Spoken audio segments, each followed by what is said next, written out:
यासीन तुसी वेख रहे YouTube चैनल यासीन ढोल वाला। आज साडे नाल ने अल्लाह दिता शेख 14 के बी तू ये सुनाणगे तुहानू एक सोहना ते मिठा जिहा गीत। नाल भाई बाराश अली ढोल बजाणगे ते नाल भाई मोहम्मद हुसैन ने ये ढोल बजाणगे। अगर साडा गीत और भाइयों दा ढोल तुहानू अच्छा लगे साडे चैनल यासीन ढोल वाला को लाइक और सब्सक्राइब कर देना। हाँ भाई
फरमाइशी दौड़ा इश्क दिया ठगबाज न कोई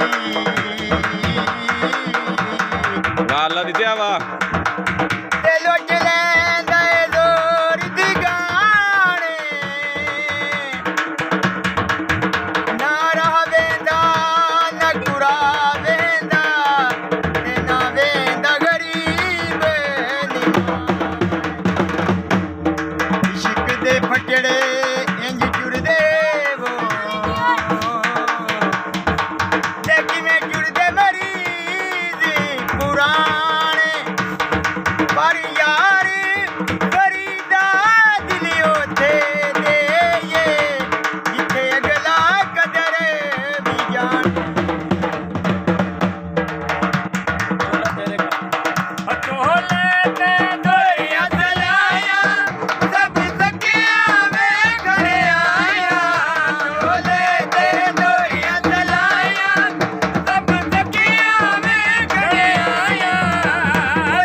ਇਹਨਾਂ ਭਾਈਆਂ ਦੀ ਪੰਜਾਬੀ ਤੁਹਾਨੂੰ ਅੱਛੀ ਲੱਗੀ ਹੋਵੇ ਤਾਂ ਸਾਡੇ ਚੈਨਲ ਯਾਸੀਨ ਡੋਲਵਾਲਾ को ਲਾਈਕ और सब्सक्राइब कर देना। पाकिस्तान जिंदाबाद।